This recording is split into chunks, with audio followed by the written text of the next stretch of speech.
is one of the most beloved movies in Pixar's history. But did you know that this movie is so popular that a bunch of people literally copied it to try to cash in on its success? For example, the movie A Car's Life, originally titled A Car's Life, Sparky's Big Adventure. This movie came out in 2006, the same year as Pixar's original, and judging by the terrible quality and the bizarre character designs, you can tell just how fast they must have thrown it together. And it probably had the budget of a chewed-up peanut and half a flat warm soda.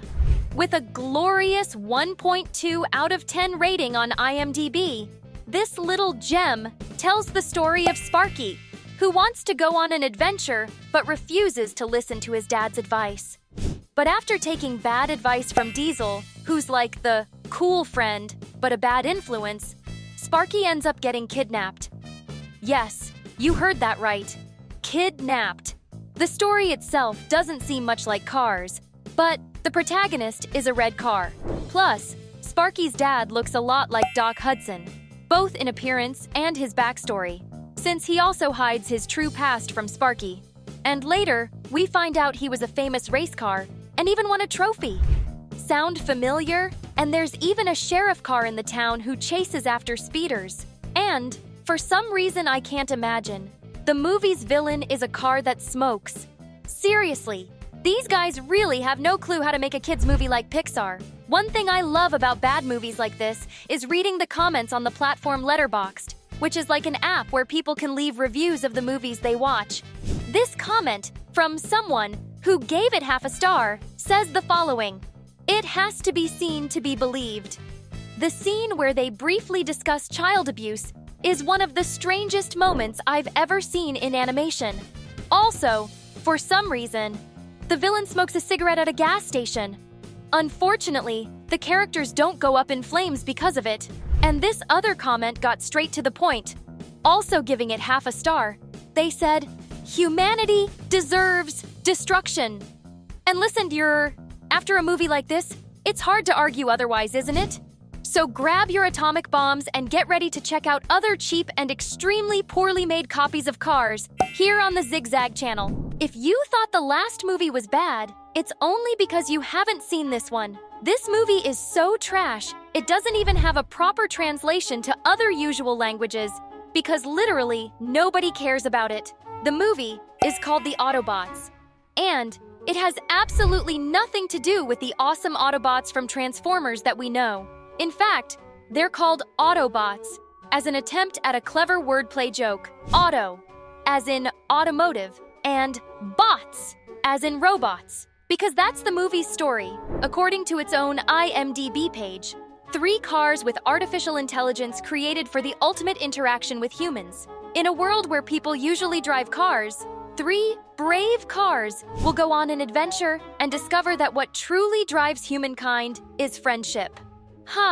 Drives. Get it? This movie is such a cheap knockoff, it's hard to even put a value on it. And it's not like A Car's Life, which is just horrible, but only somewhat similar to the original Cars movie. Autobots literally copied Cars, specifically Cars 2. Dude, just look at this poster next to the original. I mean, it's exactly the same thing. And look at this animation! So bad I bet anyone following this channel could make a better animation with tools you can download onto any home computer. This guy had the best comment on Letterboxd, especially these 2 parts. The animation on the poster is great, but in the movie, it's an atrocity. And then, I think the director committed a crime. Seriously, that comment about the poster's animation had me laughing for 5 minutes straight. If you found it funny too, comment down below with the hashtag number Autobots so we know.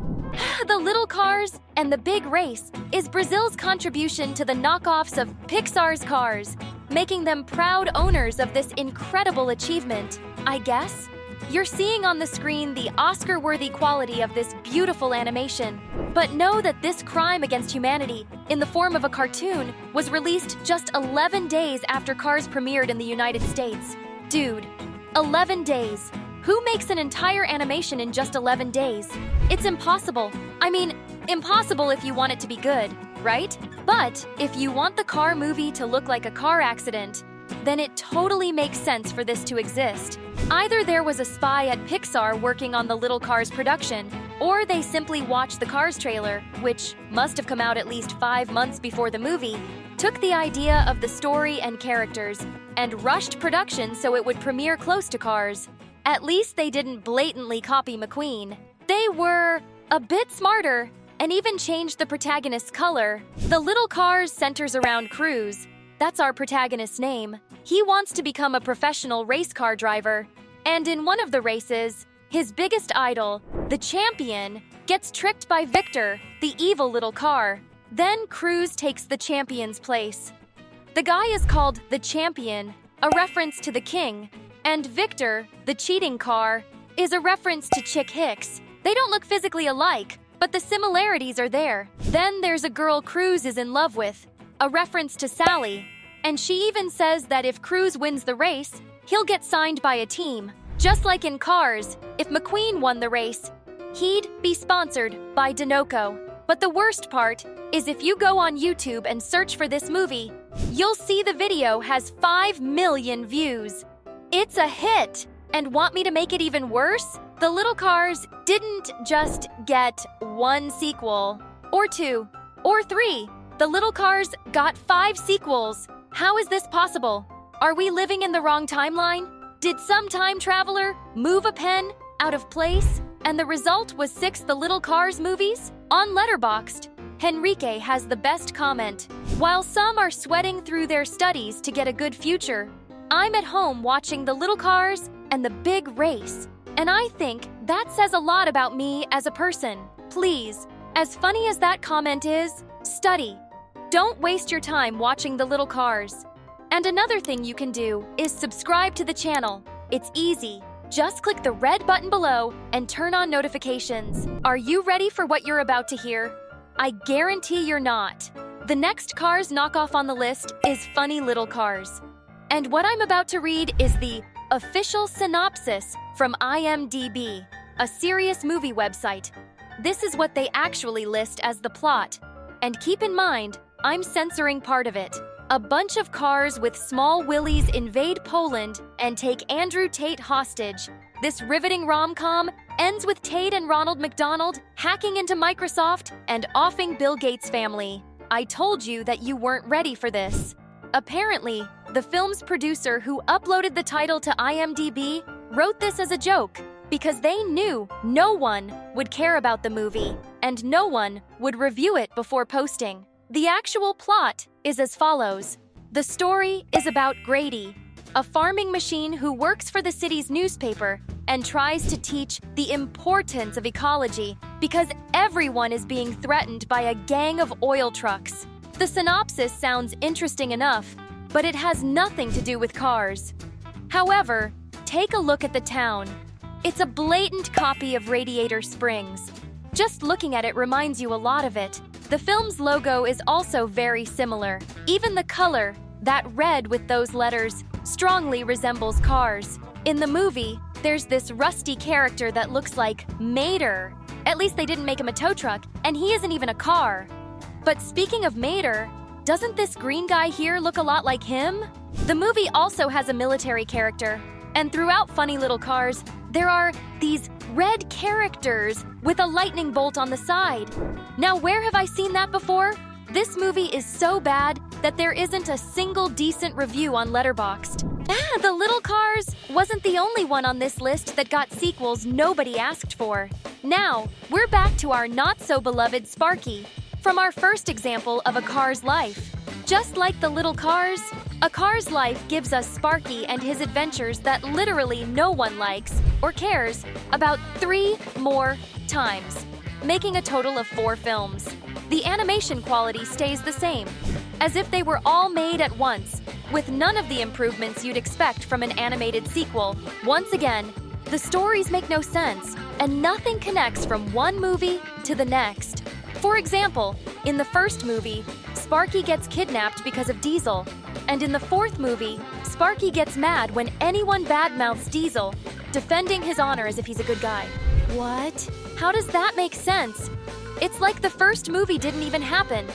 Other than that, there's not much to say about these films, so I'll let the internet handle it. Apparently, the second movie annoyed people so much that the only comment, not 95% swearing, says, "Somehow, it's worse than the first one. Awful voice acting, horrendous story, and visuals that are impossible to watch." About the third movie, a fan wrote, "My brain is exhausted." But it's always comforting to watch something much worse than your own mental state. Apparently, the fourth movie's story is about Sparky becoming a detective, trying to solve the mystery of some other random car's demise that nobody cares about. About this important piece of cinematic history, people said, "I can't understand how someone can make 4 of these in a row and not want to jump out of a window. I guess it's because they don't understand it, barely paying rent and living off canned meat, so there's no windows for them to jump out of."